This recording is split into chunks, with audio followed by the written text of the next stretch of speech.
Welcome to Watch Your Point Overtime. Anybody who saw the last hour realizes that there is more to say, and I have 5 people willing to say it. So welcome here. Let's. We were talking about the Goins case and the Harding Street raid.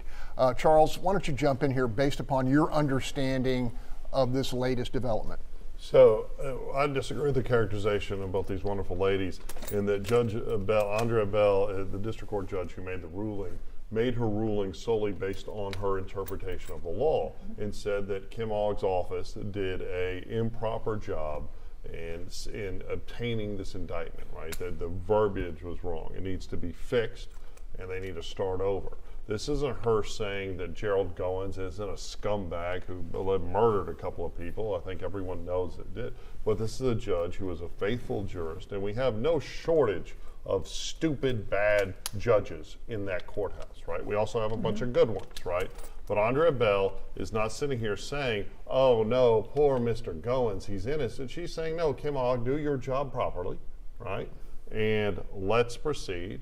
But we're not going to proceed on an improper indictment simply because this is a horrifying case that people are outraged on. It's a very big office, but I think it bears mentioning that Andrea Bell was a prosecutor for Kim Ogg prior to being elected to the bench. And so, she probably didn't have anything to do with the case, but that doesn't mean that she doesn't do her job now if the indictment is flawed. And also, Bill, there are federal charges involved here, right? I believe, there is a civil rights violation. We've seen in other cases where the feds have come in. There's a civil court case that the family is bringing on. Yeah, but I'm talking about in terms of prison time. We've seen in other cases where civil rights violations have resulted in substantial time for those that were not convicted at the local level. I don't remember if a federal criminal case has been filed or not on this. I don't think that it has, and a lot of times they wait to see what happens in the state court first. Look, I defer completely to Charles on the criminal law aspects of this, and that all makes sense to me, what he said. What I find so frustrating about this court system right now is how long it takes anything done. I mean, you talk about, there's an old adage, justice delayed is justice denied. This has been, 5 years since this? The Paxton deal was for 10 years. I mean, I don't understand why you can't go try. When I was out trying cases, we'd go file a lawsuit and we'd try them within a year. How does it take so long for this stuff to get handled down there? Oh, Bill, that's an easy answer, buddy. I just told you, when you're rich, when you're powerful, you have the opportunity to make things happen. It is no secret that this is a police case, so it was handled with police gloves. And while Charles explained this perfectly, and I appreciate the clarification, it still doesn't change the fact that it's saddening. It's disheartening. It is painful to know that this type of case can be loosely handled and lead to, we got to do a reset, we got to do a redo. It's one of the type of cases where you say we should get all cases right, but this one we got to get right from the giddy up. And my heart goes out to the family that has to endure this pain, as well as the other victims. Because let's keep this straight, right? Goins has a lot of victims. He did. Right? And this is part of my thing on police. The streets knew Goins was bad. Yes. They knew Batman was bad, which was his nickname on the That's streets. right. They knew he was bad, so how did the cops not know he was bad? And then all of a sudden later on, they catch him on this fraudulent case, which mimicked Training Day to a T. And then to have this ball dropped, it's just Remember, after that, DA Ogg did go back and look through his cases, and there were some people that were exonerated because of the cases he was involved with, and were able to prove that they were innocent. Right. Yeah, but those were the living victims. I'm talking about the dead victims. Yeah. Because there was quite a few dead victims, and their families got no justice. But let me apologize to Judge Bill and thank Charles for the clarity, because I absolutely thought with this being dropped that this literally had been dropped and nobody was going to try to replay it. Yeah, and kudos to her for doing that. I do think they are, right? And I think we want judges that expect the state to follow the law perfectly. We but do. I'll agree We do. with Marcus that police corruption should be at the forefront of all police investigations. And we talk about the lack of transparency in terms of HCC, where people should be getting fired because of $500,000 of taxpayer waste. This crumbling system at HCC should have every need, but when you don't have transparency, when these raids are committed without body cams and there's no look, it's all because this failed drug war, which targets poor people, largely poor people of color, and drags people into our system, into our penal system that really have no business being there. The war on drugs has created more crime and violence, not just by police, but in the streets, right? Absolutely. And in Mexico, than the use of drugs, right? And so cops have been told for decades, including when I was a cop, well, you get these easy felony arrests that you're not having to arrest scary people because they're just drug users. That's how you search every car, you hassle every person, you run up your stats, and then you get these task force like Goins who are just given the unfettered, because it's not just arrest stats, it's also asset forfeiture numbers, right? It's a business, and he needs to die in prison. And so we have our separate sovereign doctrine, which is what allows the feds to prosecute the same thing the state is without double jeopardy, right? So hopefully the feds will turn the screws on him. Hopefully Kim Ogg's office, or I assume it's going to be Sean Tier that wins the general election. One of them takes this case to account, manages to secure a murder conviction, because I'm not at all disagreeing, and I don't think Judge Bell is disagreeing, that this guy is an absolute scumbag who needs to die in prison and probably killed far more people than Mr. Todd. And all this started because the woman across the street was upset with Regina and called in the false black tar heroin, and then they had it because Bryant went and they manufactured the evidence. It never did come from. That part I heard. It never came from them. It never came from them. And then you had the SWAT unit come in after they were already dead for whatever reasons. And again, the whole thing is, about that whole crew had been together for a long time, and Goins knew enough that a district court judge wasn't going to give him the warrant, so he went to a municipal court. So there's a whole bunch here that the crew's been dispersed. I mean, some of them left the department or whatever. But again, on this and well, not every cop that was there is culpable, right? If they weren't aware of the malfeasance, then it's a whole different Well, the chief left. One at a time. Bill. He left. Bill. Charles, I had a question for you. When I was practicing civil law, judges didn't let cases hang around for years. I mean, we had status conferences. We'd go in and they'd say, "Look, are you ready to go to trial? And if you're not, I'm going to dismiss your case." I mean, they put pressure on us to get the cases resolved. That doesn't appear to be going on down there in these criminal cases. Tell me why the judges aren't doing a better job of trying to manage their dockets and force these cases to a resolution. Well, there are several judges that are hyper concerned with docket management and pushing stuff. The problem is that COVID backed everything up, right? And now they're still swimming against that tide. But on the flip side, I just had this crazy issue that my associate, who's a 57-year-old former prosecutor, had to endure with a Harris County judge, where a guy had hired an attorney, and the attorney didn't show up for a case filed December 22nd, right? The attorney doesn't show up a couple of times, and he gets set for trial, right? And usually I won't take a trial setting, but I'm like, oh, it's only 2.5 months old. Of course the judge will be reasonable and reset it, because clearly he has some animosity towards the attorney that he should not have taken out on the defendant. We appear on Monday, I'm somewhere else. He won't reset it and tells my associate, don't sub in on a case set for trial if you're not ready for trial. This was a case that was 3 months old. So while you do have some cases taking many, many years, you also have some judges that are pushing stuff to trial because they're infants on the bench way too quickly, right? So, you don't want a criminal case to be rushed at the expense of the defendant.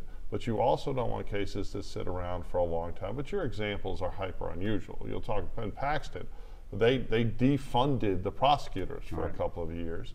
That whole thing was screwy, and it was done in a horrible way, right? But for Goins' case to drag on this long, it's, you know, you have to take those 2.5 years of COVID and take them off the page. Yeah. So look, Kim Ogg sat in this studio not once but twice and said the state is ready.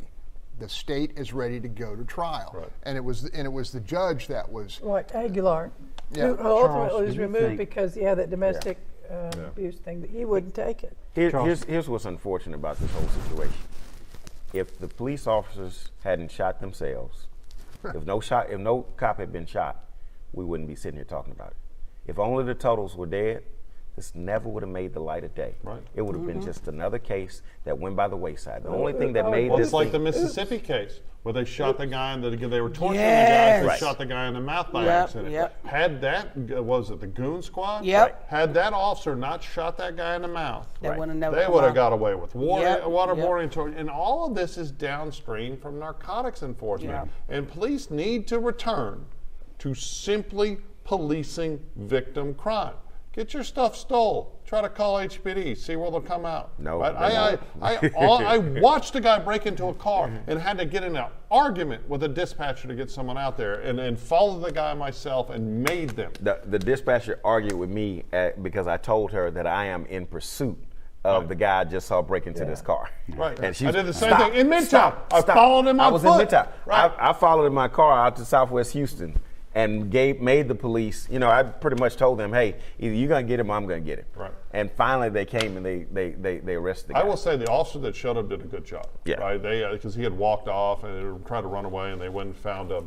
But there are so many roadblocks to getting any sort of. Now they're selling this false narrative. Only call 911 if someone's about to die. yes. Bull crap. You're supposed to call 911 so stuff doesn't spiral out of control. When you don't enforce theft, our CVS in Midtown is gone. Because stole. Yep. Why don't you call the police? They won't come. I used to go there after the gym. I had to help the one employee wrestle with these monsters, these evil people that we've just decided we're going to give the city of Houston to. It's absolutely disgusting. happening on the You know what? corner of You know Alameda what? and Walmart. Tamar Bell. Tamar Bell. Yes, okay. I agree with everything y'all said, but about that calling the police. I was in a wreck 2 weeks ago. Called the police because the person was in a 04 and I was in a 2021. And they had 1 billion family members in the car, and I was by myself. The police said, "We're not coming." Who did I call for my help? I called the constable. There you go. I called the constable office, and they showed up. And they came over, and they are the ones that took the statement, that took the report, because she told her insurance some lie, and Geico said they was only paying 80%. I was liable for the other 20. I said, "Oh, that's a lie. I have a police report." Well, she said the police didn't come. I said, that police didn't come, but the constables who are police, they came. And now that's why I'm at 100%. So HPD. that's why you need the constables. Don't let nobody talk you into telling y'all we don't need constables, because that's a HPD lie. policy Okay, change. hold on. I want to bring this issue up. I have heard that the narrative that Dennis Tuttle, when those guys came through the door, pulled out his gun and shot back, is not true. It's not true. There was no gunfight. No gunfight. You know that on pretty good authority. Pretty good authority. There That's was a gunfight between the cops. No, I'm sorry, but was it the witnesses, like neighbors, or what authority? Just There- vaguely, if you don't want to. Sure, there was a there was a independent investigation where they came in and did the whole Hired by the lawyers for On the civil side. Yeah. on the civil side, right? That it couldn't, but it couldn't because Tuttle had an injured hand, and he couldn't have shot the gun because he had an injured hand. And he didn't have a gun, and everybody will attest to the fact he never had a gun. They never saw him with a gun. And when they came through the door, she got hit because of the police fire. It came through when they were all shooting each other. Right. Then they opened the door, and they had a dog, and the dog lunged. And when the dog lunged, they shot, and Tuttle was standing by the kitchen in the hallway, and he got shot. Oh, God. But they didn't have, don't you have stuff on your hand when you shoot a gun? That hasn't come out that There the guy should be didn't a have that? paraffin test, and Yeah. there should be projectiles that were unless you're trying recovered to from cover something the up. scene. Right. No, not the police. Well, here's the thing. And the look, if this problem could ever is get it's to chaotic. court, all Hold that on, would come. If hold on. this ever got to court, all that evidence could be presented. So whenever you have a police shooting out in the wild, right, it's incredibly chaotic. There was, as I was telling you all off camera, there was an incident where I was a young police officer in uniform, where I just rolled up to take an arrestee to the station. Instead, it turned out into a battle, and one undercover shot the guy. But I'm the one that run up between the car, chased the guy down, because I thought from my perspective, it looked like he had shot the officer. So I was going to go shoot him, right? But, it was this crazy scene. But a score of witnesses came out and said I was the shooter, right? So they did bag my hands. Miss Melinda Hill wasn't very nice to me. Wow. I was pretty rude back. But I didn't do anything, right? I lost my gun for months and months, had to buy another one when my daughter was 5 days old, and I couldn't really afford it. I missed extra jobs. It was horrible, but it was well investigated, right? So there are going to be witnesses that will believe. I don't think they were lying. I think they believe that I didn't. So there'll be people saying, "Oh, I didn't hear any gunshots. Oh, Tuttle couldn't have done this." Just because one hand is injured doesn't mean you can't shoot a gun. And just because the lawyers, I do civil litigation, I would expect my investigators to figure things out the way I want them to figure it out. So I really would like to see the scope of the evidence, but we're not going to see the scope of it until something actually goes to trial. And I will say that I'm sure that Judge Bell and every Houstonian, right, wants to see justice on this, but they've still got to follow the law. And that's where we've seen some struggles from Kim Ogg's office. I think she has been treated horribly unfairly in the primary system, and I think she's done a pretty good job. But there's got to be an attention to detail that has sometimes been lacking. I want to say something real quick. On the proposition, the debate proposition, resolve the United States drug war has failed. Yeah. I think I've got my team now. Yeah, no, I was going to say, I was going to say, I want to just, Sure. I've said this, I don't know, a dozen times on the show. The drug war didn't work. This has been going on since the 60s or 70s. Yep. It's done far more damage to society. It's worked perfectly, Bill. It's worked perfectly for its intent. Yep. The drug war was intended to continue to oppress people of color, and it's worked. But it hasn't just affected people of color. I don't think that was the intention. I think it was used that way. So let's go back and ask Nixon's administration what they intended to do when they waged a drug war. They intended to oppress African Americans to lower the vote. I don't disagree, but I think you got to go a little bit further back to the Rockefeller laws.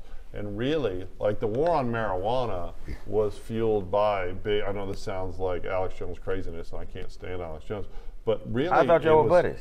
Come on, Saw y'all hanging out. That's bigotry. That's white baldism. All right, but no, this Sandy Hook stuff, that's just so horrifying. Right. Yeah. But the truth is that Big Pharma didn't want Americans to have access to things like marijuana and stuff. It's all about control. And when you attach it to morality and you silence the voice of liberty, right? And what we should do, all of us, is just go out in the parking lot, maybe get outside of the Fox grounds, get a little, and have some real deep thoughts. I agree. I will tell you, I lost all this weight because the worst drug in America, by far and away, the most harm, the most deaths, the most everything, it is alcohol. But I still believe in people's individual liberty to consume it. But the moment I stop drinking alcohol and switch solely to weed, I'm no longer big angry. I'm skinny, healthy,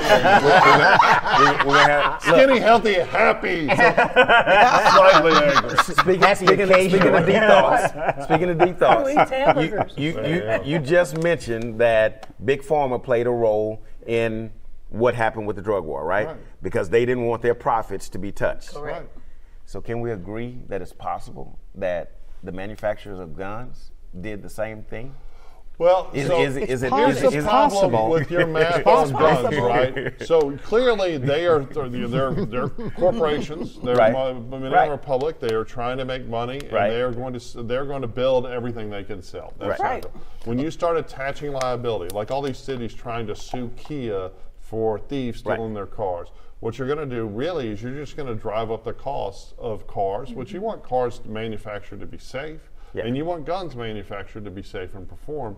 But if it's illegal for people to transport them to Mexico, that's illegal. Unless they're actively engaged in some conspiracy, they don't. But that's not the goal of these suits. The goals of these suits are to make firearms unaffordable for law-abiding participatory citizens who want protection. We're doing that at the same time, because the left really wants that. We're doing that at the same time that we're training people, don't call 911 unless you're about to die. Don't expect the police to do a damn thing, windows up policing. And damn it, any lawsuit that's going to impact my ability, I'm rich, right? I'll buy guns, right? But it's about poor black people who do not get any police protection in places like Baltimore, Chicago. You can't call the cops in place, but you're also not allowed to protect yourself. And we've seen all of these people that are getting prosecuted for killing people that are still the man. He's chasing someone who stole his car, in his wife's car.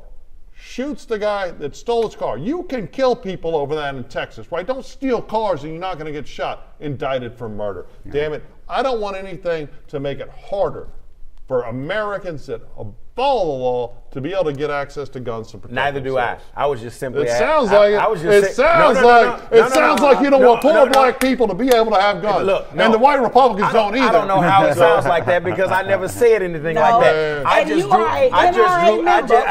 an NRA member. Former. Oh, you quit them. Former. Yeah. Y'all got divorced. After they did. After they didn't. They were stealing money and spending it on themselves. After they did not support Philando Castile, then I believe that was not an organization I could participate in. I didn't. And my role with the NRA was simply exploratory. I'm a gun lover. I'm a gun owner. I own several guns. I'm not as rich as Charles, but I got enough money. Don't listen to me. You got that waffle and chicken money. I got enough to buy what I like. And I also wanted to explore whether or not this organization would defend me. That was part of my whole participation with the NRA. Would they defend my right to own the gun? And when Philando Castile was murdered and they did not come to his rescue by being shot by a scary ass cop, then I believe that I could no longer participate in that. He wasn't scary ass, he was a scared ass cop. He was a scared ass cop. Okay. That guy lost his life because that cop was a coward. Okay. Now, just so we're clear, I was just simply trying to draw an analogy between big business operating at its best expense. You don't want black Americans to be able to protect themselves. I like black business owners either. No, but I Charles has already told you he smoked in the parking lot. You right. So I made it all. But you made a very good analysis about how corporate America does do things to benefit them and is about profit. And you made a good one about Big Pharma, which is why I am a vegan, because I do not believe that the foods that they're telling us to eat that are killing us, the pharmacy is behind it 100%.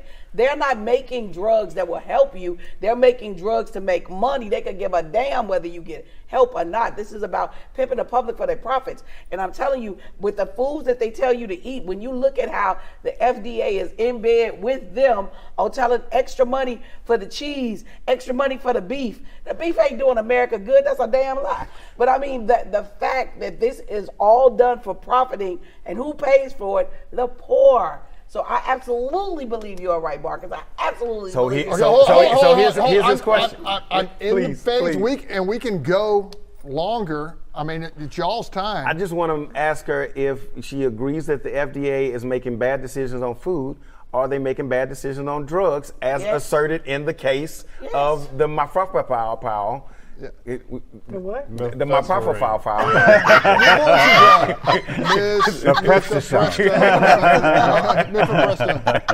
Okay, hey, lightning round. What's the latest on the construction at McGregor? All right, we Stop I-45 issued a cease and desist. The email that we were able to pull that I still have from 2018 showing that this 288 drainage project was a part of NHHIP and that they took it out because they did not want to do the NEPA necessary when you get federal funds. You must have public engagement. You must talk to the public. They did none of that. They took it out. The director came to our church. We had a meeting. She didn't say once. She didn't say twice. She said 3 times. This was never a part of the NHHIP. And then I showed her the email from her office that they sent out to me and all elected officials around here, letting us come to HCC to talk about it. And the environmental impact study was so damn scary.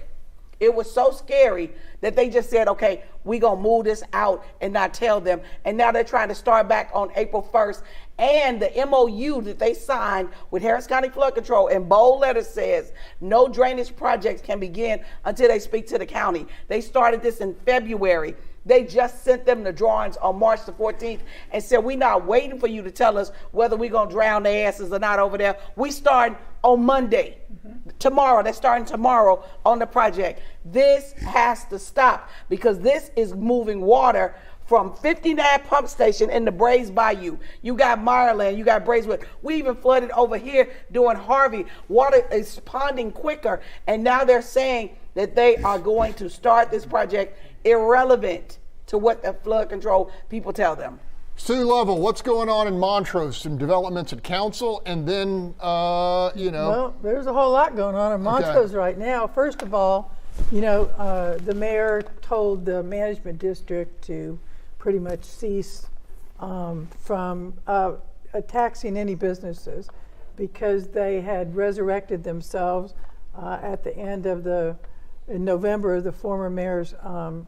So a management district. Yeah, they were a management district. See, the citizens of Montrose had gotten a petition and it went to court, and the court had ruled they were to cease and desist. But there was a ruling in there that said if a judge didn't say a certain thing, they could lay dormant. So they lay dormant for about 4 years, and then last November they stood back up and they had 4 board members. 1 since is left, so they only have 3.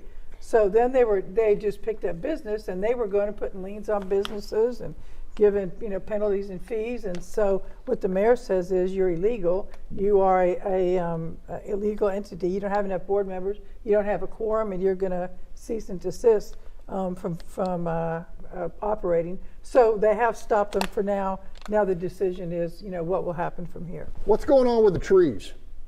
Well, it's not the trees, it's Montrose Boulevard that started out as really as a street repaving issue there, and then a sidewalk beautification that's morphed into a $15 million project for 2 blocks of Montrose from Allen Parkway to essentially almost West Gray. It's going to cost $15 million, take years to do. But it is going to damage and take down a lot of our beautiful, mature trees in Montrose in the median and along the sides. And neighbors have stood up and said, wait a minute, we don't want to lose our trees. We think there's a better way to do this. The reason why we're doing this is because the biking community came in, and don't call me bikers, I support you, I like you, I want you to have bike lanes, but not on a 10-foot sidewalk of which you're going to share with people that are out walking with their kids and different things. Bike lanes, should be in the street, not on a shared path. All this is about a new 10-foot sidewalk, which is going to move the whole boulevard over so they can have 10 feet of sidewalk. We want 6 feet, and it's ADA compliant. Bill King has done some really intriguing research on who exactly is moving into Houston and Harris County and who isn't. Bill. Yeah, so the census estimates came out a couple weeks ago about at a county level. We still haven't seen the city level, but Harris County did finally pick up some population growth last year. A little bit came from natural, more people being born than died, but the big chunk of it came from international immigration, probably still being undercounted by the Census Bureau. But the fascinating thing was, for the 8th year in a row, we had net negative domestic migration, which means more people moved out of Harris County heading someplace else in the United States than from the United States into Harris County. We've lost in last 8 years about 200 more thousand people have moved out of Harris County than have moved into it. I can't tell when I'm driving down the street. We're going to talk more about it. Hey, everybody, have a great weekend. Happy Easter. Happy Resurrection Sunday. Go Astros.